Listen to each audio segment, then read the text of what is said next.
Добре дошли в моя канал. За днес пълнени тиквички с кайма. Започвам с нарязването на една глава кромит лук.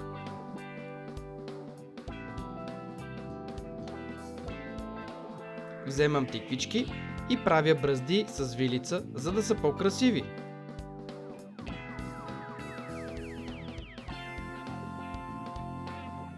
Всяка тиквичка режа на 3 парчета. Издълбавам сърцевината.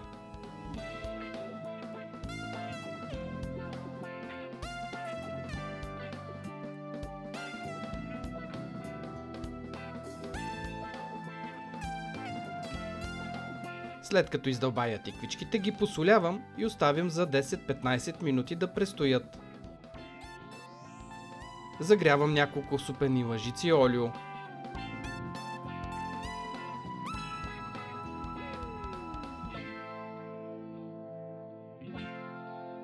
В олиото запържвам лука за минута. След това добавям кайма. Пържа и разбърквам, докато стане на трохи. Подправям с една чайна лъжичка червен пипер.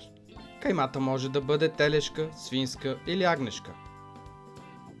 Посолявам и слагам измит ориз, една кафена чашка. Добавям и една лъжица доматено пюре. Наливам половин чайна чаша вода, нарязвам магданоз и подправям сместа. Оставям всичко да се задушава, докато оризът поеме водата. На домата махам капачетата, с които ще покрия тиквичките. А останалата част от домата настъргвам на ренде. Може да сложим и консервирани домати. Слагам домата в плънката и разбърквам.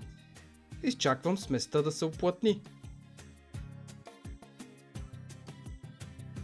Отделно задушавам издълбаната сърцевина на тиквички, която нарязвам на ситно.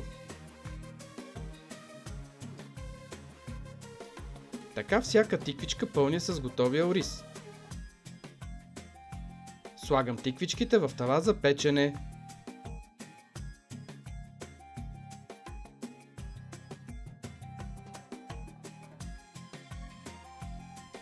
В тавата слагам плънката, която съм задушил.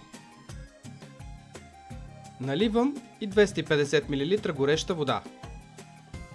На всяка тиквичка слагам капак от домат. Така пека за 1 час на 180 градуса в предварително загрята фурна.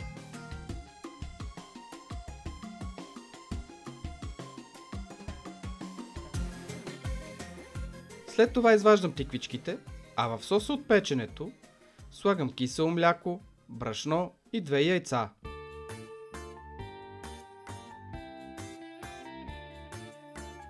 Разбърквам и загрявам сместа, докато се уплътни, и накрая посолявам. Така изпечените тиквички поднасям с този сос. Подправям и с малко магданоз.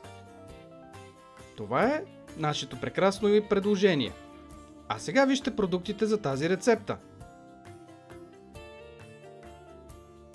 200 грама кайма, 1 кг тиквички, малка глава лук, 50 грама ориз, 1 домат, една супена лъжица доматено пюре, една чайна лъжичка червен пипер, магданоз, 4 супени лъжици олио. Правя застройка с половин кофичка кисело мляко, 2 яйца и една лъжица брашно. И да припомним начина на приготвяне. Нарязвам лука на ситно и с вилица остъргвам кората на тиквичките. Всяка тиквичка режа на 3. Издълбавам вътрешността и осолявам. Запържвам лука и след това добавям каймата. Пържа докато стана на трохи. Прибавям червения пипер, ориз и доматено пюре.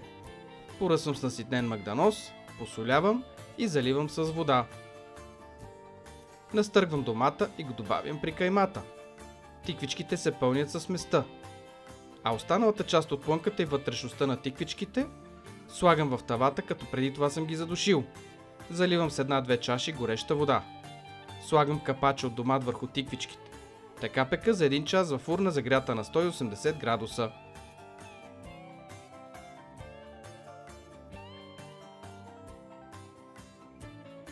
Смесвам мляко с яйца и брашно. Варя на бавен огън и посолявам.